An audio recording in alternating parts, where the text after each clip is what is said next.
Alhamdulillah nahmaduhu wa nasta'inuhu wa nastaghfiruhu wa nu'minu bihi wa natawakkalu alayhi wa na'udhu billahi min shururi anfusina man yahdihillahu fala mudilla lahu wa man yudlilhu fala hadiya lahu wa nashhadu an la ilaha illallah wahdahu la sharika lahu ونشهد أن سيدنا وسندنا ونبينا وشفيعنا وحبيبنا وطبيبنا وطبيب قلوبنا ومولانا محمد أما بعد فأعوذ بالله من الشيطان الرجيم بسم الله الرحمن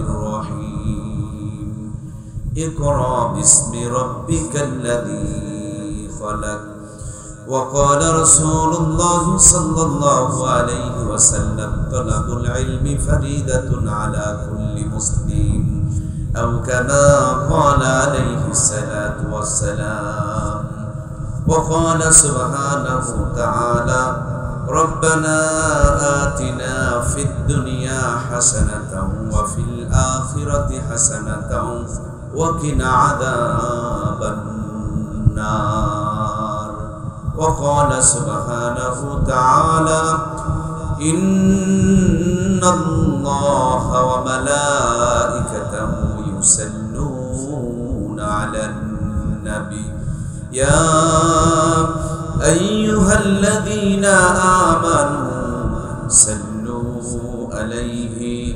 وسلموا تسليما সকলে মহব্বতের জবান খুলে দরুদ ইব্রাহিম পড়ি আল্লাহুম্মা সাল্লি আলা মুহাম্মাদিন ওয়া আলা আলি মুহাম্মাদ কামা সাল্লাইতা আলা ইব্রাহিম আমার সঙ্গে পড়ুন ওয়া আলা আলি ইব্রাহিম ইন্নাকা হামিদুম মাজিদ আল্লাহুম্মা বারিক আলা محمد وعلى آل محمد كما باركت على إبراهيم وعلى آل إبراهيم إنك حميد مجيد الحمد لله ثم الحمد لله معزز محترم সম্মানিত আজকের মহতি আয়োজনের সম্মানিত সভাপতি মহোদয় প্রধান অতিথি বিশেষ অতিথি মহোদয় বিন্দু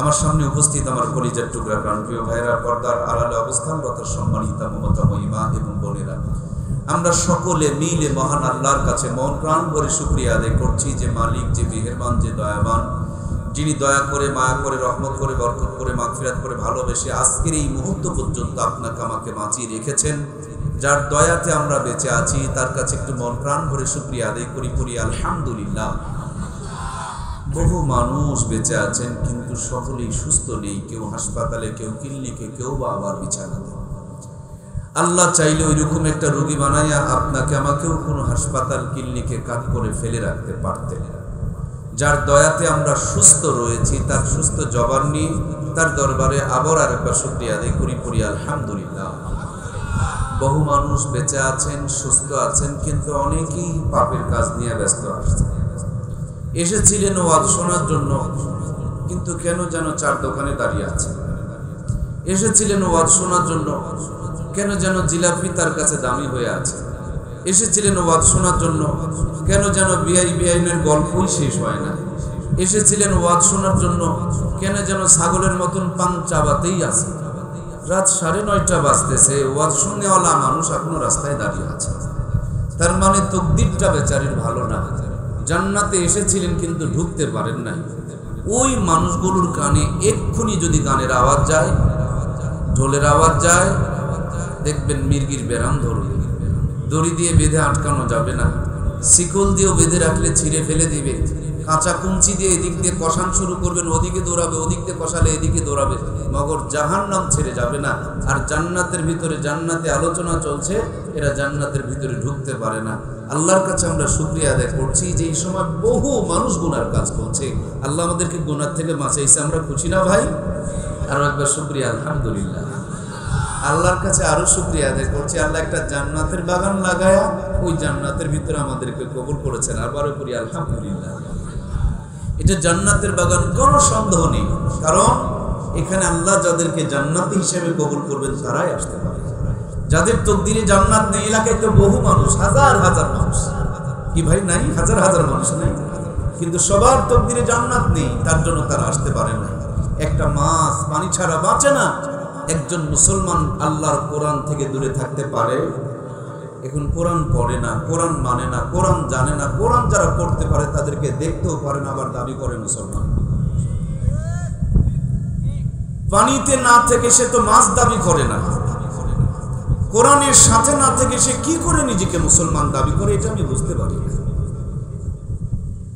অনেক মুসলমান আছে কালেমা পড়তে পারে না, অনেক মুসলমান আছে সূরা ফাতিহা জানে না, অনেক মুসলমান আছে 20 বছর ধরে নামাজ পড়ে কিন্তু সূরা ফাতিহার অর্থ জিজ্ঞেস করে বলতে পারবে না। আমার প্রাণপ্রিয় ভাইয়েরা, কথা ছিল আমরা হব কোরআন ওয়ালা, কিন্তু দুর্ভাগ্য এখন আমরা হলাম কোরআন ছাড়া। এজন্য গোটা দুনিয়াতে আমরা লাঞ্ছিত, বঞ্চিত, পদদলিত, অসম্মানিত, অপমানিত। আবার যদি আমরা কোরআন নিয়ে সামনে এগাতে শুরু করি, আল্লাহর সম্মান, ইজ্জত, মর্তবা এবং মর্যাদা বাড়িয়ে দিবেন। আল্লাহ আমাদের সকলকে কোরআন ওয়ালা হওয়ার তৌফিক দান করুন, আমরা করি আমিন। আলহামদুলিল্লাহ। এবার আমি 15তম পবিত্র হজের সফরে যাচ্ছি। হজের সফরই 15 বার, আলহামদুলিল্লাহ প্রায় শতাধিকবার উমরা সফর হয়েছে। আমি কয়েকদিন আগে উমরা সফর থেকে ফিরেছি। আগামী মাসের আল্লাহ তৌফিক রাখলে 11 তারিখে হজের সফরে 32 জন সাথী নিয়ে আল্লাহ তাআলা নিয়ে যাবেন ইনশাআল্লাহ। তো আলহামদুলিল্লাহ সবকিছু মিলিয়ে আল্লাহ তাআলার কাছে আমি আমার থেকে দোয়া করছি, আল্লাহ প্রত্যেকটা ঘরে ঘরে আমার চাইতে বড় বড় আলোকিত সন্তান দান করুন, আমরা করি আল্লাহুম্মা আমিন। আমার প্রাণপ্রিয় ভাইয়েরা, ছোট্ট একটা আয়াত পড়ছি। এই আয়াতের মধ্যে আল্লাহ তাআলা গোটা দুনিয়ার মানুষের যা দরকার, আখিরাতে মানুষের যা দরকার, একটা মানুষের যতগুলো প্রয়োজন, 3টি কথার মধ্যে সবটুকু আল্লাহ তাআলা দিয়ে দিয়েছেন, সুবহানাল্লাহ। যেটি আমরা নামাজের মোনাজাতে পড়ি, আমরা জানি, কিন্তু এই অর্থটা আমরা বুঝি না, বুঝলেও এটা আমরা মানি না। ছোট্ট আয়াতটুকু হলো রব্বানা আতিনা ফিদ দুনিয়া হাসানাতাও ওয়া ফিল আখিরাতি হাসানাতাও ওয়া কিনা আযাবান্নার।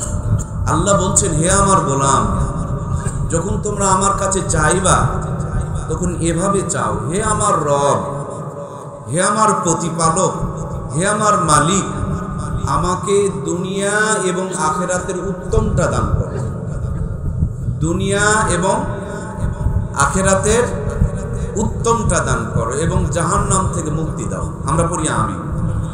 একজন মানুষ দুনিয়া এবং আখিরাতের উত্তমটা যদি পেয়ে যায় আর জাহান্নাম থেকে যদি মুক্তি পেয়ে যায়, তার কি আর লাগবে ভাই? কি লাগবে বলেন? কিছু লাগার মতন আছে? সব এসে গেছে, সব এসে গেছে। হে আমার প্রতিপালক, আমাকে দুনিয়া এবং আখিরাতের উত্তমটা দাও এবং আমাকে জাহান্নাম থেকে মুক্তি দিয়ে দাও, আমরা আবারও পড়ি আমিন। তাহলে আল্লাহ চাইতে বললেন দুনিয়া এবং আখিরাত। আমরা একদল মানুষ দুনিয়া নিয়ে এত ব্যস্ত, আখিরাতের দিকে ঘাড় ঘোরানোর সময় নাই। আর একদল মানুষ আখিরাত নিয়ে এত ব্যস্ত, দুনিয়ার সম্বন্ধে আবার জ্ঞান নাই। আল্লাহ কইলেন লাগবে 2টা, আমি একটা নিয়ে ব্যস্ত হলাম, আমার ভাই আরেকটা নিয়ে ব্যস্ত হল। আজ আমার বাংলাদেশ গোটা পৃথিবীতে পিছিয়ে আছে। আমরা না আস্তিক অর্থাৎ না প্রকৃত ইমানদার, না নাস্তিক মানে একবারে পুরা বেঈমান, আমরা হলাম মাঝখানে, দুদিল বান্দা কলমাচর, না পায় শ্মশান না পায় গড়। আজকেই পহেলা বৈশাখ উদযাপন হয়েছে, আলহামদুলিল্লাহ। গত দিনগুলোর তুলনায় এবছরের পয়লা বৈশাখ সাবলীল এবং সুন্দর ছিল। আল্লাহ আমাদের সৌন্দর্যকে আরো বাড়িয়ে দিক, আমরা পড়ি আমিন। আমি দেখছিলাম বাংলাদেশের বিভিন্ন জায়গাতে রেহেল কার্ড বানায়া, বিশাল বড় রেহেল কার্ড বানায়া, মাথায় টুপি এবং ইসলামিক পোশাক পরে তারা সাবলীল ভাষায় পহেলা বৈশাখ নতুন বছরকে তারা উদযাপন করছে। আমাদের ভুলে গেলে হবে না, আমাদের পরিচয় একটা নয়, আমাদের পরিচয় হলো 2টি। প্রথম পরিচয় হলো আমি মুসলমান, এরপর এর চাইতে বড় কোনো পরিচয় আছে? এক নাম্বার পরিচয় আমি মুসলমান, দুই নাম্বার দ্বিতীয় পরিচয় হলো আমি বাঙালি। তাহলে আমার উৎসব, আমার আনন্দ, এই দুই পরিচয়কে সামনে নিয়ে রাখতে হবে। একটা পরিচয় নিয়ে এতদিন পর্যন্ত হয়েছিল, শুধু বাঙালির পরিচয় নিয়ে খালি নাচানাচি, রং মাখামাখি করতে হবে, কিন্তু ইসলাম কোথায় যাচ্ছে সেদিকে তাদের কোনো খবর ছিল না। আলহামদুলিল্লাহ আমরা এবার দেখতে পেয়েছি কিছুটা, যে ইসলামকে সাথে নিয়ে আমাদের কিছু ভাইয়েরা আনন্দ করেছে। ইসলাম গোমরা না, ইসলাম অসামাজিক না, ইসলামের মধ্যে আনন্দ বিনোদন না এরকমটি নয়। ইসলাম আনন্দ বিনোদনেরও ব্যবস্থা করেছেন, কিন্তু শরীয়তের গুন্ডির ভিতর থেকে। এভাবেই আল্লাহ তাআলা আমার দেশকে সামনে এগিয়ে যাওয়ার তৌফিক দান করুন, আমরা পড়ি আমিন। তাহলে প্রিয় বন্ধুরা আমার, আমি আপনাদের খেদমতে আলোচনা করছি যে আল্লাহ তাআলা চাইতে বলেছেন দুইটা, আমরা মাঝে মাঝে এক একজন এক একটা নিয়ে ব্যস্ত হয়ে পড়ছি, এই জন্য আমাদের সমস্যাটা বেড়েই চলছে, আমাদের সমাধান হচ্ছে। মনে করেন আমার দুটি ছেলে আছে, আমি একটা ছেলেকে দুনিয়ার লাইনের এত বেশি শিক্ষায় শিক্ষিত বানাইছি যে আমার ছেলেটা মাসে 10 লাখ টাকা কামাই করে। একবারে দুনিয়ার লাইনের সর্বোচ্চ শিক্ষায় শিক্ষিত বানাইছি।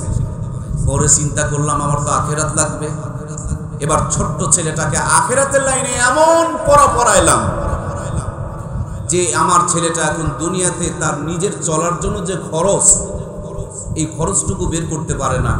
এরকম ইসলামিক শিক্ষায় শিক্ষিত মানুষ কিন্তু তিতা সত্য, সত্যের মধ্যেও কিন্তু কিছু তিতা সত্য আছে, যেটা নিজের গায়ের উপরে বর্তায়। রাস্তা পথে আমরা দেখতে পাই, রাস্তার পাশে দাঁড়িয়ে কালেকশন করছে কিছু ভাইয়েরা, দেখতে পাই না ভাইয়েরা? অনেকেই নিয়ত করছে যে ছেলেটারে মাদ্রাসায় পড়াবো। এখন দেখে এই কনকনা রোদে ছোট্ট একটা বাচ্চা মানুষের সাইকেল আটকা টাকা কালেকশন করতেছে। আমার ছেলেরা যদি মাদ্রাসায় ভর্তি করে দিই, তাহলে আমাকে তো, আমার ছেলেকেও তো ওই কাজ করতে লাগাই দিবে। এ বেচারি নিয়ত করছিল মাদ্রাসায় ভর্তি করার জন্য, রাস্তায় কালেকশন করে 10 টাকা দিল ঠিকই, কিন্তু সন্তানকে ভর্তি করার থেকে বিরত হয়ে গেল। এরকম ঘটনা ঘটে কিনা? তিনি উপকার করেছেন 1 ধাপ, ক্ষতি করেছেন 1000 ধাপ। এর জন্য বাংলাদেশের আলেম ওলামার ভিতরে হুজুর হইলে কেন যেন ব্যবসা করা যাবে না, চাকরি করা যাবে না, হুজুর হইলে যেন পানির দোকান করা যায় না, হুজুর হলে যেন একটা মুদিখানা করা যায় না। আর আমরাও দুনিয়ার মানুষেরা এরকমটা মনে করছে, ও মা হুজুরের লোভ কত, ইমামতি করে হয় না, আবার দোকানও দিছে। কথা কি বোঝা যাচ্ছে? খেদমত হবে কার জন্য? পেট চালার জন্য নয়, পেট চালার জন্য ব্যবসা করে। আপনাকে পেট দিয়েছে, খোরাক লাগবে, সুতরাং এর জন্য আপনাকে আল্লাহ ব্যবসা বাণিজ্য করতে বলেছেন। আল্লাহ যত রিজিক দিয়েছেন 1000 ভাগের মধ্যে থেকে 900 ভাগ রিজিকই দিয়েছেন ব্যবসার মধ্যে, আর বাকি 100 ভাগ নানান কর্মের মধ্যে দিয়েছেন। সুতরাং আমার দেশে সব ওলামা হযরত যদি ব্যবসা বাণিজ্য করত, আর মাদ্রাসা মসজিদের খেদমতগুলোকে যদি আল্লাহর জন্য হতো, এদেশে আমাদের থেকে ইসলামের যেই পরিমাণ উন্নতি হয়েছে, উন্নতিটা আরো 1000 গুণ বেড়ে যেত। কথা বলুন ঠিক কিনা? তাহলে একটাকে বানালাম আমি দুনিয়ার সর্বোচ্চ লেভেলের, আর একটাকে বানালাম দুনিয়ার আখেরাতের সর্বোচ্চ লেভেলের। আমি একটা ফ্ল্যাট নিয়ে বড় ছেলেকে একটা ফ্ল্যাট দিয়ে দিলাম, ছোট ছেলেকে আরেকটা ফ্ল্যাট দিয়ে দিলাম। এখন 2 ছেলে 2 ফ্ল্যাটে বসে বসে চিন্তা করছে, আমার আব্বু একটা কাম করলো, আমার ভাইটারে এত উচ্চ শিক্ষায় শিক্ষিত বানালো, কিন্তু গোসলের ফরজ জানে না। আমাদের দেশের উচ্চ শিক্ষিত অনেক আছে যারা গোসলের ফরজ, আর আরেকটা রুমে বসে বসে যেটা উচ্চ শিক্ষিত সেটা আবার চিন্তা করছে যে আব্বু এটা একটা কাম করলো, আমার ভাইটারে এত ইসলামিক লাইনে শিখাইলো যে সে একটু ব্যবসা বাণিজ্যটাও করতে পারে না। এখন 2 ছেলেকে অভিশাপ মনে করছে। এ মনে করে ও অভিশাপ, এ দুনিয়া পেল আখেরাত পেল না, আর দুনিয়াদার মনে করছে যে সে আখেরাত পেল, কিন্তু দুনিয়াতে তো সে চলতে পারে না। আমার প্রিয় ভাইয়েরা, এখানে বাল্ব জ্বলতেছে, এ কোনায় একটা, এ কোনায় একটা। বাল্বের পিছনে কিন্তু প্রত্যেকটা বাল্বের পিছনে 2টা তার আছে। কয়টা গো? একটা নেগেটিভ, আর একটা নাম বলুন তো? আপনারা কিন্তু আমার আত্মার মানুষ, আমি হৃদয় থেকে, আমি কলিজার ভিতর থেকে আপনাদের 2টি কথা বলছি। প্রত্যেকটার পিছনে 2টা তার, একটা লাল তার আর একটা নেগেটিভ আর একটা পজিটিভ। এখন আমি অতিরিক্ত চালাক মহাজ্ঞানী নিজেকে মনে করে ওই যে যারা বাল্ব তৈরি করেছেন, যারা কারেন্ট তৈরি করেছেন, তাদের বিধান না মেনে এই বাল্বের মধ্যে লাগাইলাম লাল তার, আর ওই বাল্বের মধ্যে লাগাইলাম কালো তার, খুব আলো জ্বলবে। কি গো, কথা বলছেন না কেন? জ্বলবে না? তাহলে কারেন্ট নাই, কারেন্ট নাই, ও বাল্ব ফিউজ হয়ে গেছে, সেটিং ভুল হয়েছে। কি হয়েছে বলুন? সেটিং ভুল হয়েছে। আজ আমার যদি 4টি ছেলে থাকে, আমি 3টিকে দিচ্ছি স্কুলে, আর একটারে বানালাম জান্নাতের কন্ট্রাক্টর। বিয়ে তো 4টাই করেছে, গোসল 4 জনেরই ফরজ হয়, কিন্তু মাদ্রাসায় যেটা দিছি সেটা গোসলে ফরজ জানে, আর বাকি 3টা গোসলে ফরজ জানে না। একজনের ফরজ দিয়া বাকি 3 জন তো পার হতে পারবে? হাই গো, পারবে না। এটা যে করছি আমরা। এজন্য আমার কলিজার টুকরা ভাইয়ারা, এমন একটা বিশাল বিস্তীর্ণ আয়াত আল্লাহ তাআলা পুরা দুনিয়া দিয়ে দিয়েছেন, আখিরাতও দিয়ে দিয়েছেন। একটা মানুষের সবচেয়ে বড় দরকার হলো জাহান্নাম থেকে বেঁচে যাওয়া। ওই জাহান্নাম থেকে মুক্তির দোয়াটাও শিখিয়ে দিয়েছেন। আজকের এই মাহফিল থেকে আমরা প্রার্থনা জানাই, আমাদের দুনিয়াও লাগবে, আখিরাতও লাগবে, এবং জাহান্নাম থেকে মুক্তিও লাগবে। হে আমাদের প্রতিপালক, আমাদের রব, আমাদেরকে দুনিয়া আখিরাতের কল্যাণ দাও এবং জাহান্নাম থেকে মুক্তি দিয়ে আর জান্নাতের উঁচু মাকামের মেহমান বানিয়ে দিও। আমরা পড়ি আমিন। বন্ধুরা আমার, আল্লাহ রাব্বুল আলামিনের প্রিয় হাবিবকে আল্লাহ তাআলা আখিরাত তো দিয়েছেন, কিন্তু দুনিয়ার মধ্যে রাষ্ট্রপতিও পর্যন্ত বানিয়েছেন। মনে রাখতে হবে, মুসলমান নবীর মতে মত তাকে বলে নবীর উম্মত। যার মত আমার নবীর সঙ্গে মিলবে না, এটা নবীর পরিপূর্ণ উম্মত হতে পারে। রাজনীতি যদি করতে হয় আল্লাহর জন্য করবেন, সুন্নত তরিকাই করবেন, আপনার নবী যেইভাবে করেছেন সেই নিয়তে করবেন। রাজনীতি তো অত্যন্ত বড় একটা খেদমত। আল্লাহর হাবিব বলেছেন 7 শ্রেণীর মানুষকে আল্লাহ তাআলা আরো সাজেমি নিচে ছায়া দান করবেন। তার মধ্যে 1 শ্রেণীর মানুষ হলো তারা যারা ইনসাফগার বাদশা, যারা ইনসাফগার বিচারক, যারা ইনসাফগার নেতা, যারা ইনসাফগার লিডার। সুতরাং এই লিডারি করেও আল্লাহর জান্নাতের মেহমান হওয়া যায়। লিডারিটা যেন আল্লাহর জন্য হয়। আমার কলিজার টুকরা প্রিয় ভাইয়ারা, তাহলে আমাদের দুনিয়াও লাগবে, আখিরাতও লাগবে। প্রথমে আল্লাহ তাআলা দুনিয়ার কথাই বলেছেন, কারণ দুনিয়া থেকে আখিরাতটা কামাই করতে হবে। আমি আলহামদুলিল্লাহ মাত্র গোটা দুনিয়ায় ঘুরে ঘুরে বক্তৃতা বয়ান করতে হয়। মাঝে মাঝে এমন কোন গহীন গ্রাম এলাকার মধ্যে চলে যাওয়া হয় যেখান থেকে বের হওয়ার জন্য রাস্তা চেনা যায় না। তখন আমরা মোবাইলে লোকেশন অন করে, নেটটা অন করে ওখান থেকে যেখানে যেতে চাই জায়গাটার নাম লিখে দিলে, সার্চ দিলে পারে ওই জায়গাটা রাস্তা দেখায় দেয়, কত কিলোমিটার দূরে, কত ঘন্টার সময় লাগবে, এখন গাড়ি কত স্পিডে চলছে। রাতের বেলা মানুষজন থাকে না, মাঝে মাঝে ডানের দিকে তাকায় দেখলে ডানের দিকের, মাঝে মাঝে ডানের দিকের গ্রামের নাম কি, বামের দিকের গ্রাম নাম কি, সামনে কত দূর পর রাস্তার মোড় পড়বে। 3 মাথা যদি রাস্তা হয়, 3টায় রাস্তা দেখাবে, কিন্তু আপনার জন্য যেটা সঠিক হবে ওইটা সঠিক সবুজ হবে না।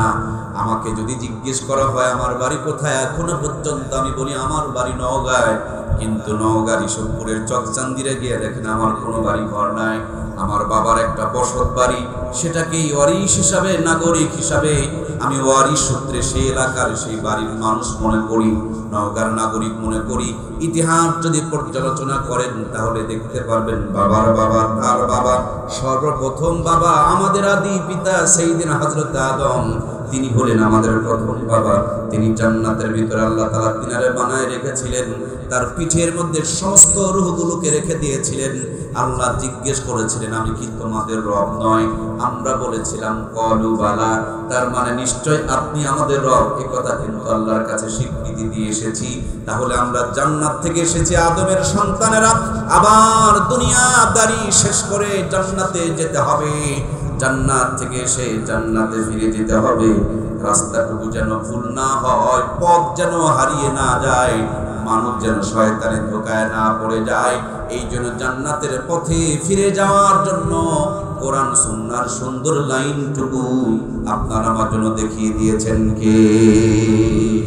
জয়পুরহাটে গিয়ে দেখবেন ট্রেনের 2টা লাইন আছে। জয়পুরহাটের ট্রেন ভুল করে আমাদের ঈশ্বরপুরে কোনোদিন কি এসেছিল? ভবিষ্যতে আসার সম্ভাবনা আছে, কারণ এখানে ট্রেনের লাইন দেওয়া নেই। ট্রেনের লাইন সেট আপ একেবারে পঞ্চগড় পর্যন্ত, চিলাহাটি পর্যন্ত, অথবা খুলনা অথবা ঢাকা, যে কোনো জায়গায় সেট আপ দেওয়া আছে। ওই জায়গাতে ট্রেন গড় গড় করে ঘুরতে ঘুরতে চলে যায়।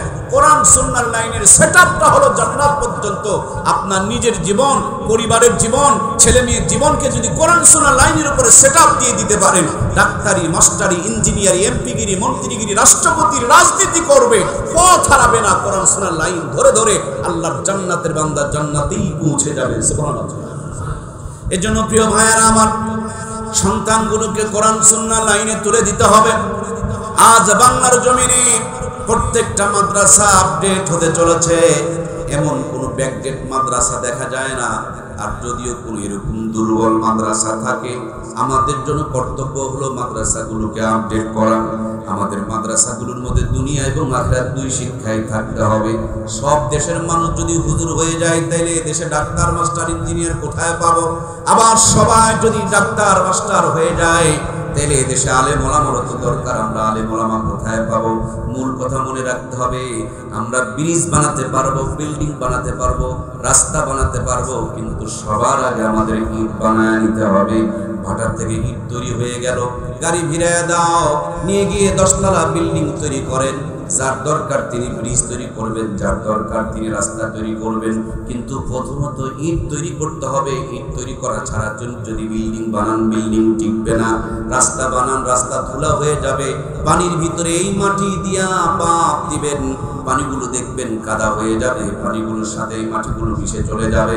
সেম কায়দায় ইমানদার না বানায়া ডাক্তার, মাস্টার, ইঞ্জিনিয়ার, রাষ্ট্রপতি বানাবেন, শয়তানে ধোঁকায় পড়ে ওরা নাস্তিকদের কবলে চলে যাবে, নাস্তিকদের দখলে চলে যাবে। ওদের মুখ থেকেই ইসলামের বিরুদ্ধে কথা বের হবে, ঠিক কিনা? এতদিন পর্যন্ত আওয়ামী লীগের মুখ থেকে যে কথাগুলো শুনতাম, মাঝে মাঝে বিএনপির কিছু লিডারদের মুখ থেকে ও কথাগুলোই বের হতে শুরু করেছে। কেন কেন এতদিন পর্যন্ত ইসলামকে ব্যবহার করলেন? বলছে ইসলামের সাথে রাজনীতির কোনো সম্পর্ক নাই। একটা রাজনীতির মতন একটা পার্টকে ইসলাম থেকে যদি বের করে দেয়, তার মুসলমান দাবি করার কোনো অধিকার? কাফের মানে অস্বীকারী। আপনি রাজনীতিকে ইসলাম থেকে অস্বীকার করলেন। আপনি সব জানেন, এটা জানেন না আল্লাহর হাবিব রাষ্ট্রপতি ছিলেন? আপনি যদি নাই জানেন, এরকম বেকুব মানুষ তো নেতা হওয়া মানায় না। আর যদি জানার পরও কথা বলেন, তাহলে আপনার ইমানের তো প্রশ্ন থেকে যায়। সুতরাং প্রিয় ভাইয়েরা, যা কিছু করতে গিয়ে যেন ইমান না হারা হয়ে যায়। মূল কথা হলো, আমার দেশ, আমার সমাজ, আমার জাতি পিছনে পড়ছে, তার মানে আমরা এক লাইন নিয়ে ব্যস্ত হয়ে পড়ছি। এটাতে লাল তার লাগাইছি তো লাগাইছি, জন্মে লাল তার লাগাইলাম, ওইটাতে কালো তার লাগাইছি তো লাগাইছি, অন্ধকারেই রয়ে গেলাম। আজ আমার বাংলাদেশ দেখবেন ইসলামিক লাইনে যারা, তারা দুনিয়াদারকে মনে করছে, হেরে এরা তো ধ্বংস হয়ে গেল, এত ওযু নেয়, গোসল নেয়, নামাজ নেয়, কালাম নেয়, এরা তো শেষ হয়ে গেল, এদেরকে মনে করে সর্বনাশ হয়ে গেল। আর যারা দুনিয়াদার, এরা দাড়ি টুপি মোল্লা দেখলেই মনে করে এগুলো জাতির বোঝা। কথা বুঝতেছেন না মনে হয়? দুই পক্ষ দুই দিকে টানাটানি করছে, অথচ কথা ছিল, উচিত ছিল প্রত্যেকটার পিছনে দুনিয়া আখিরাত দিতে হবে। ঘটনাটা কার? জোরে বলেন কার? এজন্য কলিজার টুকরা প্রিয় ভাইয়েরা আমার দেশের বড় বড় ছেলেগুলোকে আমরা শিক্ষিত বানাই, বিদেশ থেকে ডিগ্রি অর্জন করাই।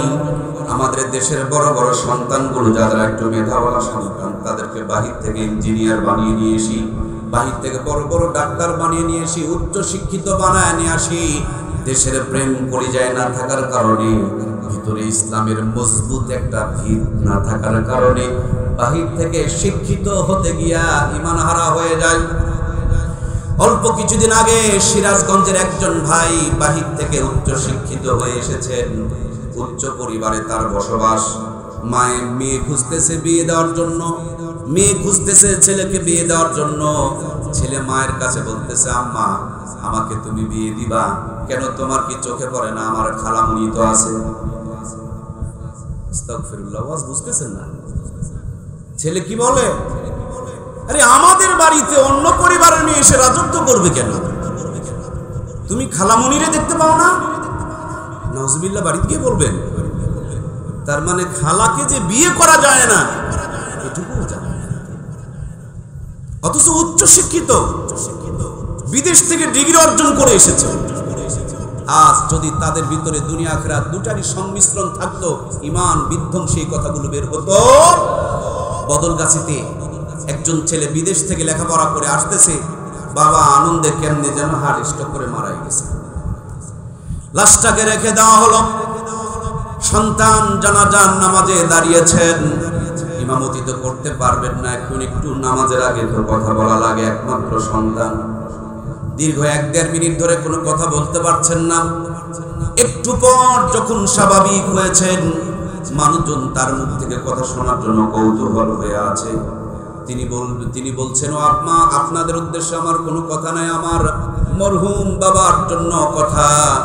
আব্বা, তুমি আমাকে দেশের পড়া পড়াইছো, বিদেশের পড়াও পড়াইছো, গোটা দুনিয়ার মানুষ আমাকে শিক্ষিত বলে ডিগ্রি দিয়ে দিয়েছেন, কিন্তু আমি এমন শিক্ষায় শিক্ষিত হয়েছি, তোমার মৃত্যুর পর তোমার জানাজাটা পড়াইতে পারলাম না। সুতরাং প্রিয় ভাইয়েরা, আমাদের সন্তানগুলোকে দুনিয়া আখিরাত দুটাই দিতে হবে। শুধু যদি দুনিয়া দেন এটা একটা অন্যায়ের শামিল হয়ে যায়, আবার শুধু যদি আখিরাত দিয়ে দেন এটাও অন্যায়ের শামিল হয়ে যায়, অথবা দুই ছেলেকে দুইটা দিয়ে দিলে এটা একটা অন্যায়ের শামিল হয়ে যায়। কারণ আল্লাহ তো দিতে বলেছেন এক সমান, দুনিয়া আখিরাত দুইটা বলেছেন। রব্বানা আতিনা ফিদ দুনিয়া হাসানাতাও ওয়া ফিল আখিরাতি হাসানাতাও ওয়া কিনা আযাবান নার। এই বাল্ব যারা তৈরি করেছেন, কারেন্ট যারা আবিষ্কার করেছেন, তারা পিছন দিকে দুইটা সংযোগ দিয়ে রাখছেন, একটাতে লাল ঢুকায়া দাও আর একটাতে কালো ঢুকায়া দাও। মাতাব্বরি করে এইটাতে লাল দিলেন, ওইটাতে কালো দিলেন, আলো দিলেন না, কাম হবে না। অন্ধকারে থাকতে হবে। এই জাতি বর্তমানে অন্ধকারে রয়েছে, কথা বলুন ঠিক কিনা? এজন্য সম্মানিত প্রিয় ভাইয়েরা আমার, আমি অনেক সুন্দর মিষ্টি বানাই, কিন্তু অন্য দোকান থেকে মিষ্টি কিনে নিয়ে গিয়ে খাই। কথা কি বোঝা যাচ্ছে? আমার দোকানের দই সব চাইতে ভালো, কিন্তু এই দোকানের দই আমি কোনোদিন খাই না, আমি অন্য দোকান থেকে কিনে খাই। বলুন তো দেখি, আমার চাইতে ধোঁকাবাজ কি দুনিয়ায় কেউ আছে? যারা মাদ্রাসার সভাপতি হয়ে সন্তানকে মাদ্রাসায় পড়াবে না, এর চাইতে বড় ধোঁকাবাজ দুনিয়াতে আর খুঁজে পাওয়া যাবে না। সেক্রেটারি হওয়ার পর সন্তানকে মাদ্রাসায় পড়ায় না, ওই মাদ্রাসায় চাকরি করে কিন্তু নিজের মাদ্রাসায় নিজের সন্তানকে পড়ায় না, এর চাইতে বড় ধোঁকাবাজ পাওয়া যাবে না। যদি এখানে ভালো লেখাপড়া হতো, সভাপতি তার ছেলেটারে দিত, সেক্রেটারিও তার ছেলেটারে দিত, ওই হুজুর যিনি পড়ায় তিনিও তিনার ছেলেটাকে নিজের কাছে রাখতো।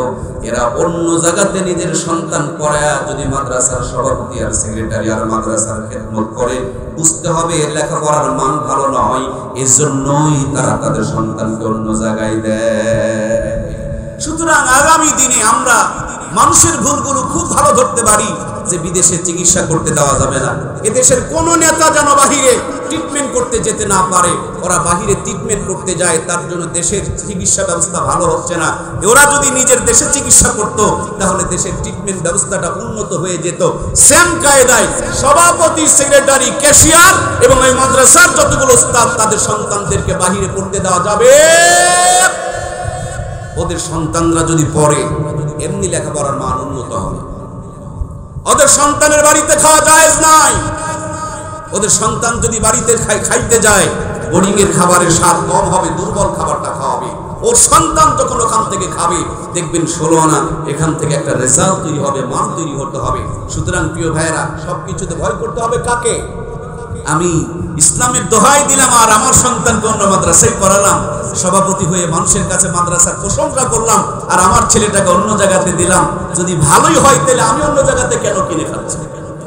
এই জন্য প্রাণপ্রিয় ভাইয়ের আমার, মান বাড়াতে হবে, ঘন ঘন মাদ্রাসায় আসতে হবে, উন্নত জাতি তৈরি করতে হবে, ইমানদার জাতি তৈরি করতে হবে। 24-এর মহান স্বাধীনতায় আজ পর্যন্ত রক্তের দাগ শুকায় নাই, এখনো পর্যন্ত বহু মানুষ পঙ্গু হয়ে আছে। সেই জুলুম, অত্যাচার, নির্যাতনের হাত থেকে বাঁচার জন্য আমার দেশকে স্বাধীন করা হলো। বুকে হাত দিয়ে সত্যি করে বলুন তো দেখে, ওই জুলুম, অত্যাচার, নির্যাতন কি বন্ধ হয়েছে? হয়তো বা 10%, 15%, সর্বোচ্চ 20% বন্ধ হয়েছে, এখনো পর্যন্ত কিন্তু 80% বন্ধ হয়। বিশ্বাস না হলে আগামীকাল চলে যান জয়পুরহাট পাসপোর্ট অফিস, চলে যান নওগাঁ পাসপোর্ট অফিস, মাত্র 100 টাকা টেবিলের নিচে দিয়ে গুনতে হবে। ওরা সব ঠিক করে একদিনই ফিঙ্গার করে পাঠায়া দিবে। আর যদি ওইটুকু গুনতে না পারেন, রকে ব বানাবে, বকে ব বানাবে, একদিনের জায়গায় 7 দিন ঘোরাঘুরি করাবে। ডিজি সাহেব সবকিছুর খবর নিতে পারে, অথচ তার ঘরের কোণাতে একটা গুরুত্বপূর্ণ জায়গা পাসপোর্ট অফিসে যদি এইভাবে ঘুষ চলাফেরা করে, মানুষের ভয় দেখায়া, রাষ্ট্রপতি প্রধান উপদেষ্টার ভয় দেখায়া, নীতি নৈতিকতার গল্প দেখায় দুর্নীতি বন্ধ হবে না। বাংলাদেশের প্রত্যেকটা চেয়ারে যতগুলো মানুষ বসা, এদের ভিতরে যদি ঈমান পয়দা হয়ে যায়, আল্লাহর ভয় পয়দা হয়ে যায়, আখিরাতের জবাবদিহিতার ভয় যদি পয়দা হয়ে যায়, সোনার বাংলা সোনাতে রূপান্তরিত হবে। আর রক্ত ঝরাতে হবে না, নতুন করে জীবন দিতে হবে না, অটোমেটিকলি শান্তি প্রতিষ্ঠিত হয়ে যাবে। ঠিক কিনা? সুতরাং আমার প্রিয় ভাইয়েরা, বর্তমানে যিনি রাষ্ট্রপতির দায়িত্ব পালন করছেন, সম্ভবত তিনার বয়স 86 বছর। আর কয়দিন আল্লাহর বান্দা বাঁচবে, এরপরে কিন্তু নতুন রাষ্ট্রপতি কেউ চেয়ারে আসবে। তারপরে আপনার সন্তানদের পালা তৈরি হবে। আপনাকে আমাকে টার্গেট করতে হবে, বাংলাদেশের বড় আলেম বানাবো এবং রাষ্ট্রপতিও বানাবো। সুবহানাল্লাহ বলবেন না? সবাই নিয়ত করি ইনশাআল্লাহ, আমাদের ছেলেগুলো এদেশের যাই বাইতুল মুকাররম মসজিদের খতিব এবং রাষ্ট্রপতির দায়িত্ব পালন করবে ইনশাআল্লাহ। এখানে যদি 1000 মানুষ এই নিয়ত করতে পারি যে আমার ছেলে বাইতুল মুকাররমের খতিবও হবে, রাষ্ট্রপতিও হবে, বাইতুল মুকাররমের খতিবের দায়িত্ব পালন করার যোগ্য একটা মানুষ যদি রাষ্ট্রপতির দায়িত্ব পালন করে, রাষ্ট্রটা মদিনার মতন হয়ে যাবে। ঠিক কিনা? কিন্তু কেউ নিয়ত করে বসে আছি খতিব বানানোর জন্য, কেউ নিয়ত করে বসে আছি রাষ্ট্রপতি বানানোর জন্য। তার মানে কেউ নিয়ত করে বসে আছি এটাতে লাল তার লাগানোর জন্য, কেউ নিয়ত করে বসে আছে এটাতে কালো তার লাগানোর জন্য। কিন্তু উচিত ছিল প্রত্যেকে নিয়ত করব, একটার ভিতরেই 2 তার লাগাবো, রাষ্ট্রপতি এবং খতিব একসাথে বানাবো। ইনশাআল্লাহ দেশ চেঞ্জ হয়ে যাবে, সমাজ চেঞ্জ হয়ে যাবে, জাতি চেঞ্জ হয়ে যাবে। আল্লাহ কিন্তু সেই শিক্ষা আমাদেরকে দিয়েছেন, রব্বানা আতিনা ফিদ দুনিয়া হাসানাতাও ওয়া ফিল আখিরাতি হাসানাতাও ওয়া কিনা আযাবান নার। হে আমার প্রতিপালক, হে আমার রব, আমাকে দুনিয়া এবং আখিরাতে উত্তমটা দান করো এবং জাহান্নাম থেকে মুক্তি দাও। আজকের আলোচনার মূল সারমর্ম ছিল আমাদের দুনিয়া আখিরাত দুটাই লাগবে। কোনো সন্দেহ আছে? কোনো বুঝতে অসুবিধা হচ্ছে? রিকশা চালাচ্ছেন, কোনো অপরাধ না, রিকশা চালালেও সওয়াব হয়। সুবহানাল্লাহ বলি না? প্রিয় বন্ধুরা আমার, পেটের তাগিদে, রুজি রোজগার করার তাগিদে মুসলমান যদি জুতা সেলাই করে, আমরা মুচিকে খাটো মনে করি, নিচু মনে করি, ছোট মনে করি, কিন্তু সুদখোর ঘুষখোরকে ছোট মনে করা হয়। মুচি কর্ম করে খায়, মুচি জান্নাতে যাবে, সুদখোর ঘুষখোরগুলো হারাম খায়, এরা কুকুরের চাইতে নিকৃষ্ট, এরা হলো জাহান্নামে যাবে। কথা বলুন ঠিক কিনা? একজন মুচি যদি জোহরের নামাজ পড়ার পর জুতা কালি করতে শুরু করে দেয়, বিসমিল্লাহ বলে যদি জুতা কালি করতে শুরু করে, আর যতটা ঘোষা মারবে, প্রত্যেকটা ঘোষায় যদি আমার আল্লাহকে স্মরণ করে, আপনি তাসবিহ পড়ে পড়ে জান্নাতে যেতেও পারেন, নাও যেতে পারেন। সঠিকভাবে মানুষকে ফাঁকি না দিয়া একজন মুচি যদি তার পেটের জন্য, তার রুজির জন্য, রিজিকের জন্য মুচিগিরি করে, এই আর মানুষটাও আল্লাহর জান্নাতের মেহমান হয়ে যাবে। সুতরাং জমিনে আপনি কাজ করতে গিয়েছেন, সুন্নত তরিকায় কাজ করেন, হাঁটুর উপরে কাপড়টুকু তুলবেন না, বিসমিল্লাহ বলে কাজটা শুরু করেন। মাঝখানে যখন কোদালে চোট মারেন, তখন তো কোদালের মাথা ভালো থাকে, যেখানে মারেন সেখানে পড়ে, কিন্তু আলের ধারে গেলেই কোদালের মাথায় সমস্যা হয়। আপনাদের না, আপনারা তো ভালো মানুষ, আপনারা এই কাজ কি করতে পারেন? এক মানুষ কি, কোনো ইমানদার, কোনো মুসলমান কি এই কাজ করতে পারে যে কোদালের ধারে গিয়ে মানুষের জমিন ঠেলে নিয়ে চলে যায়? এটা কোদালের সমস্যা, মাঝখানে মারলে যেখানে মরে সেখানেই পড়ে, আর আলের ধারে গেলে মানুষের দিকে ঠেলতে শুরু করে। আছে না নাই? প্রিয় ভাইয়েরা আমার, হজে যাওয়ার আগে মেয়েটারে দাওয়াত দিয়া মাথায় হাত বুলায়া সুন্দর করে দোয়া করে, আমার মা, আমি আল্লাহর ঘরে চাদর ধরে তোমার জন্য দোয়া করব। হাইরে মায়া কান্না কান্না করে। হজে যাওয়ার 1 সপ্তাহ আগে যেটুকু জমিন ছিল সবটুকু ছেলের নামে লিখে দিয়েছে। মেয়ের নামে দোয়া করে আর ছেলের নামে জমিন লেখে, এরকম হাজি তো বাংলাদেশে নাই। কি ও কথা বলছেন না কেন? আমার দেশে ইমানের আলোচনা হয় না, আমলের আলোচনা হয়। হজ তো আমল রে ভাই, আর এই জমিটা যেটা লিখে দিলেন এটা তো ইমান ধ্বংস করলেন। ইমানকে কুরবানি দিয়ে আমলের দরকার নেই।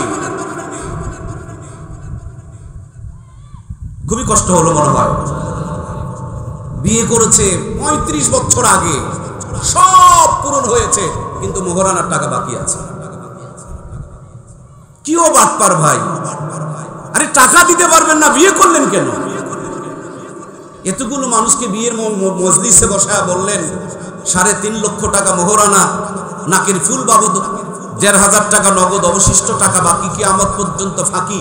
এই যে টাকাগুলো ভরপুর মজলিসে বিয়ের দিন ইসলামী সরাসরিয়ত অনুযায়ী বললেন, আর এখনো পর্যন্ত বাকি রেখে দিয়েছেন, কারণটা কি? ঘটনাটা কি? আপনি বলছেন যে বাসর ঘরে আমি মাপ নিয়ে নিয়েছি। বাসর ঘরে অনেক মাপ হয়ে যায়, আবার ঝামেলা বাঁধলে, ঝগড়া বাঁধলে তখন আবার কোর্টের মধ্যে মামলাও হয়। যেগুলোর মামলা হয় সেগুলোর মাপ, কথা বলছেন না কেন গো? ও এই অকাম করে রাখছেন, তার জন্য বলতে মন চাচ্ছে না। বলে হুজুর এদিকে আবার হাত দিলেন কেন? এটা তো গোড়ার জায়গা। আপনি বলছেন ডানে, সন্তান যাচ্ছে বামে, আরে পেঁচ তো গোড়াতে লাগিয়ে রেখেছেন আপনি। মোহরানা এটা মায়েদের অধিকার। ইসলামকে নিয়ে ফাজলামি করা যাবে না। আমার দেশে যেই পরিমাণ আমলের আলোচনা হয়, কিন্তু ইমানের আমল আলোচনাগুলো হয় না। এই জন্য আল্লাহর হাবিব বলেছেন, আখলিস দীনাকা ইয়াকফিকাল আমালুল কালিল, তোমার ইমানকে খাঁটি করো, অল্প আমলই তোমার জান্নাতে যথেষ্ট হয়ে যাবে। সুবহানাল্লাহ। কোন একজন আল্লাহর বান্দা সকাল 10টার সময় কালেমা করে মুসলমান হয়েছে, 10:30টার সময় আজরাইলের সাথে মোলাকাত হয়ে গেছে। আল্লাহর বান্দা মরতে দেরি, আল্লাহর জান্নাতে পৌঁছতে দেরি হবে না। সুবহানাল্লাহ। কিন্তু কোন একজন আল্লাহর বান্দা 90 বছর আগে মুসলমান হয়েছে, এই 90 বছরের ভিতরে 50 বার হজ করেছে, 100 বার উমরা করেছে, যাকাত দিয়েছে, নানান কাজ করেছে, কিন্তু ইমানের মধ্যে ভেজাল, ইমানটা নষ্ট হয়ে গিয়েছে, ইমান হারিয়ে গিয়েছে। ওর 90 বছরের সমস্ত ইবাদতগুলো বরবাদ হয়ে যাবে। ইমান না থাকার কারণে জাহান্নামের খড়ি হয়ে জ্বলতে হবে, ঠিক কিনা? এই জন্য প্রিয় ভাইয়েরা, আমার এই মাদ্রাসাগুলোতে আমাদের সন্তানগুলোকে যদি দিতে পারি, ইমান শিখবে, সব হারা হলেও ইমান হারা হবে না। আল্লাহর হাবিব বলেছেন, কিয়ামতের পূর্বে এমন সময় আসবে, সকালবেলা মানুষ বাড়ি থেকে ঈমান নিয়ে বের হবে, সন্ধ্যাবেলা বেঈমান হয়ে বাড়িতে ফিরবে।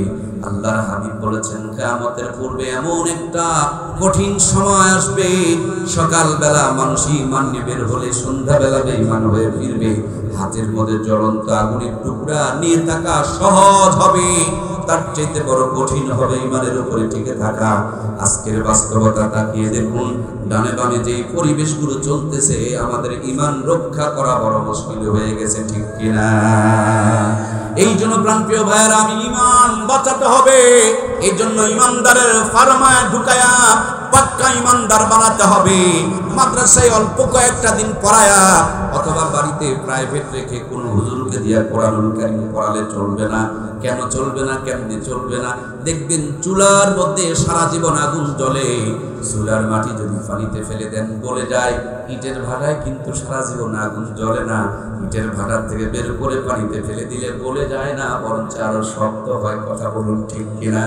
এই জন্য একা একা পড়লে হবে না, একটা সিস্টেম মেনটেন করে, ফর্মালিটি মেনটেন করে, একটা পরিবেশের ভিতরে থেকে শুধু ইমানদারটুকু বানিয়ে নেন, এরপরে ডাক্তার, মাস্টার, ইঞ্জিনিয়ার বানান। Britain, Japan, German, London, Oxford বিশ্ববিদ্যালয় যেখানেই পাঠান না কেন, এটা পথভ্রষ্ট হবে না। ওই কোরআন সুন্নাহর পথ ধরে ধরে আল্লাহর বান্দা জান্নাতের দিকে এগিয়ে যাবে। বর্তমান ফিতনার জামানায় ঈমানকে সংরক্ষণ করা বড়ই কঠিন। আমাদের দিনগুলো চলে যাচ্ছে, বড় ভালোই যাচ্ছে, সামনের দিনগুলো অন্ধকার থেকে মহা অন্ধকার হচ্ছে। চতুর্দিকে কত যে ষড়যন্ত্র এবং চক্রান্তের জাল বিছানো আছে, এটা আমরা গুণে শেষ করতে পারবো না। বাংলাদেশের প্রত্যেকটা জায়গাতে দেখবেন একটা টার্গেট বানানো হয়েছে, মাদ্রাসাকে, মসজিদকে, ইমামকে, মুয়াজ্জিমকে, দাড়িকে, টুপিকে, আলেম ওলামাকে। কারণ এই জাতিকে যদি মাদ্রাসা থেকে সরানো যায়, এই জাতিকে যদি দাড়ি টুপির প্রতি ঘৃণা ঢুকিয়ে দেওয়া যায়, এই জাতিকে যদি আলেম থেকে দূরে সরানো যায়, এই জাতিকে জাহান্নামে নিতে আর কোনো কষ্ট করা দরকার। এই জন্য প্রাণপ্রিয় ভাইয়েরা আমার, প্রত্যেকটা এলাকায় আমাদের যেমন প্রত্যেকটা এলাকার মধ্যে ইটের ভাটা আছে, প্রত্যেকটা এলাকার মধ্যে তেমনি মাদ্রাসা খুবই জরুরি। এর চাইতে বেশি জরুরি, খুব খেয়াল করে দেখবেন, আমাদের সন্তানগুলো যখন জন্মগ্রহণ করে, জন্মগ্রহণ করার পর সন্তানকে 6টা টিকা দিতে হয়, হয় না ভাই? আমার ছোট্ট একটা বাবু হয়েছে, 3 মাস মতন বয়স, তো আমার বাড়িয়ালি বলছে যে ঠিকা দেওয়া লাগবে। আমি কইলাম যে কিছু পরে দিলে কি হয় না? বলে না, এটার একটা টাইম আছে, মেয়াদ আছে, সময় আছে। আমি বললাম কয়টা দেওয়া লাগবে? আমি জানি, তারপর বললাম কয়টা দেওয়া লাগবে? বলছেন 6টা দেওয়া লাগবে। আমি বললাম কি এই বয়সটা যদি একটু 10-12 বছর হয় তখন দিলে তো জ্বর টর কম হবে কিংবা ব্যথাটা সহ্য করতে পারবে। বলে না, এটা এখন দিলে শরীরের সাথে মিশে এমন একটা ইমিউনিটি তৈরি করবে, বডিতে এমন একটা মেজারমেন্ট তৈরি করবে, বডির মধ্যে এমন একটা পরিবেশ তৈরি হয়ে যাবে যে এই 6টা রোগ থেকে মৃত্যুর আগ পর্যন্ত বাচ্চাটা নিরাপদ হয়ে যাবে। এই জন্য আমার প্রাণের ভাইয়ের, আপনি আপনার সন্তানকে ছোট্টবেলাতে টিকা দেওয়াচ্ছেন, নিজের কষ্ট করে সময় ব্যয় করে টিকা কেন্দ্রে নিচ্ছেন। বাচ্চা কান্নাকাটি করলেও কিন্তু কোলের মধ্যে চেপে ধরতেছেন। মায়া যদি না পারে বাবা পর্যন্ত সহযোগিতা করতেছেন। বাচ্চা যদি অতিরিক্ত চিৎকার শুরু করে, খুব খেয়াল করে দেখবেন, জ্বর যদি চলে আসে, যে মায়ে ফুরায় নেয় ওই মায়ে আবার নাপা সিরাপ কিনে নিয়ে বাড়িতে আসে, মানে জ্বর হইলে ওষুধ খাওয়াবে। জানে এটা দিলে জ্বর হইতে পারে, ব্যথা পাবে, কষ্ট পাবে, তারপর দিচ্ছে কেন?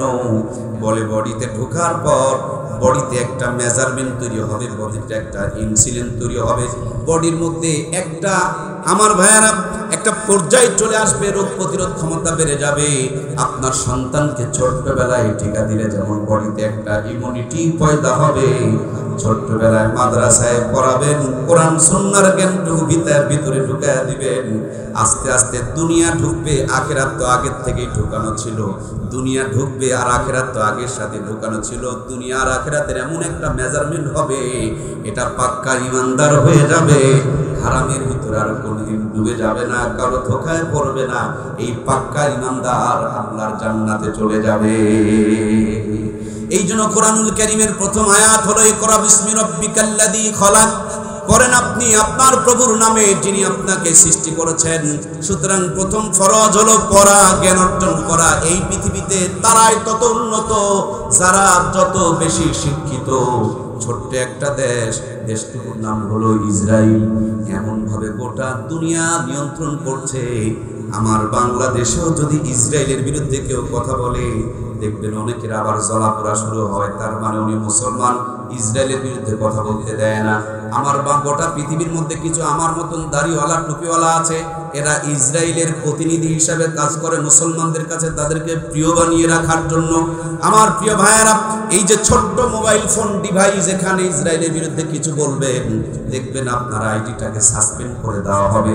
তার মানে তারা গোটা দুনিয়া নিয়ন্ত্রণ করছেন, গোটা দুনিয়া পরিচালনা করছেন। এদের তেলের খনি নাই, এদের স্বর্ণের পাহাড় নাই, এদের বিশাল বড় জনবল নাই, কিন্তু এদের একটা সম্পদ আছে। সেই সম্পদের কথা কোরআনুল কারীমের মধ্যে আমার আল্লাহ প্রথমে বলেছেন, ইকরা বিসমি রাব্বিকাল্লাযী খলাক। পড়ো তোমার প্রভুর নামে, যিনি তোমাকে সৃষ্টি করেছেন। ইসরায়েলের প্রত্যেকটা মানুষ শুধু শিক্ষিত না, উচ্চ শিক্ষিত, বাস্তবমুখী শিক্ষিত, প্র্যাকটিক্যালওয়ালা শিক্ষিত। ততক্ষণ পর্যন্ত তাদের কোনো ডিগ্রি কপালে জোটে না, যতক্ষণ পর্যন্ত কোনো কিছু তারা আবিষ্কার করে দিতে পারে না। একটা টিম বের হলো, ওদেরকে দিয়ে দেওয়া হলো তোমরা কিছু আবিষ্কার করো, তারপরে তোমাদের ডিগ্রি কপালে জুটবে। এভাবে যদি আমরা শিক্ষিত হতে পারতাম, এভাবে যদি মুসলমানরা শিক্ষিত হতে পারতাম, মার্চ ফর গাজা করতে হতো না। গোটা দেশ মার্চ ফর গাজা হয়েছে, গোটা দেশ গোটা দুনিয়াকে জানিয়ে দিয়েছে কি রেজাল্ট হয়েছে। কোন রেজাল্ট তেমন দাঁড়ায় নাই। বম্বিং চলছে, মানুষ মরছে, মারার পরিকল্পনা হচ্ছে, বোমা বারুদ তৈরি করতেছে। এত কিছু তৈরি না করে মুসলমানরা যদি তাদের সন্তানকে আগে ইমানদার বানায় নিয়া পরে একজন বড় বৈজ্ঞানিক বানায় দিতে পারতো, আর ওই বৈজ্ঞানিকের কাছে যদি 2টা পারমাণবিক থাকতো, এরা ওইদিকে বম্বিং করছে আর এদিকে মাস ফর গাজায় না যে সুইচে যদি আস্তে করে একটা চাপ দেয়। বুঝে যাচ্ছে? গোটা দুনিয়া 250 কোটি মুসলমান মার্চ ফর গাজা করছে। একজন মুসলমান আগে ঈমান লইছে, এরপর মনে করেন তিনি একটা বড় ইঞ্জিনিয়ার হয়েছেন, বৈজ্ঞানিক হয়েছেন। আগে কিন্তু ঈমানদার হতে হবে, নইলে বৈজ্ঞানিক হতে হতে এটাই বেঈমান হয়ে ওদের পক্ষে কাজ করবে। আগে ঈমানদার বানিয়ে এটাকে যদি পরে বৈজ্ঞানিক আমরা বানাইতে পারি। উনি মার্চ ফর গাজায় যায়নি, পারমাণবিক একটা বোমা বানিয়ে বোমার সুইচের মধ্যে বিসমিল্লাহ বলে একটা চাপ দিছে, ইসরায়েলের 14 গোষ্ঠী একসাথে ফিনিশ হয়ে গেছে। কথা বলুন ঠিক কিনা? এজন্য প্রিয় ভাইয়েরা আমার, রব্বানা আতিনা ফিদ দুনিয়া হাসানাতাও ওয়া ফিল আখিরাতি হাসানাতাও ওয়া কিনা আযাবান্নার। ইসলাম আপডেট, ইসলাম ব্যাকডেট নয়। আগে যুদ্ধ ছিল তরবারি দিয়া, বোঝা যাচ্ছে কি? আগে কি দিয়েছিল ভাই? বোমা বিমান কামানিগুলো ছিল না, আগে যুদ্ধ ছিল লাঠি দিয়া, তারপরে আসলো তরবারি দিয়ে, এরপর বিমান কামান বোমা তৈরি হয়েছে। সুতরাং মার্চ ফর গাজা নয়, ইমানদার বানিয়ে এগুলোকে বৈজ্ঞানিক বানান, এরাও বোমা বানিয়ে বোমার মোকাবিলা বোমা দিয়ে করতে হবে, ঠিক কিনা? দেশ নিয়ন্ত্রণে আসবে, পৃথিবী নিয়ন্ত্রণে আসবে। এই জন্য লাগবে দুটি। আমরা শুধু ইমানদার হইলাম আর প্রয়োজনে মাঝে মাঝে অতিরিক্ত ইমানি জজবা দেখাতে গিয়া পাঞ্জাবি ছিঁড়ে মাথায় পাগড়ি বানালাম, ভিতরে কোনো ক্ষমতালয় থাকলো না। এটা ইসলামের দর্শন নয়। এই জন্য আল্লাহ রব্বানা আতিনা ফিদ দুনিয়ার কথা বলেন নাই। আল্লাহ দুটিকেই লাগবে, দুটা দিয়ে রাজত্ব করতে হবে। ওরা দুটি অর্জন করেছে, ওদের তো যা আছে আছে, কিন্তু ওরা দুনিয়াটাকে বেশি অর্জন করে ফেলে দিয়েছে। এই জন্য আমাদের উপরে জুলুম, অত্যাচার, টর্চার, নির্যাতন করছে। হোক এই যে মেটা যেটা আছে, ফেসবুক, ইন্টারনেট, ইউটিউব, যেটাতে কন্ট্রোল হয়, 90,000 ফিলিস্তিনের উপরে নির্যাতন জুলুমের যে ভিডিও, সেগুলোকে তারা ডিলিট করে দিয়েছে। মানে ওরা যে অত্যাচারগুলো করেছে, সে অত্যাচারের ভিডিওটাও গোটা দুনিয়ার মানুষকে তারা দেখাতে দেবে না। গত কয়েকদিন আগে দেখলাম ইন্ডিয়াতে এক মুসলমানের কাল্লা কেটে নিয়ে মন্দিরের সামনে ঢোল পিটাইতেছে, আর এটাকে নিয়ে তারা খেলাধুলা আনন্দ করতেছে। আমার প্রাণপ্রিয় ভাইয়েরা, এর জন্য আমাদেরকে সতর্ক এবং সাবধান হতে হবে। আমাদেরকে এখনই প্রস্তুতি নিতে হবে। শুধু এক গাজার নাম শুনেছেন, আমরা তো দেখতে পাচ্ছি বাংলাদেশকেও নতুন আর এক গাজা বানানোর ষড়যন্ত্র এবং চক্রান্ত চলছে। কথা বলুন ঠিক কিনা?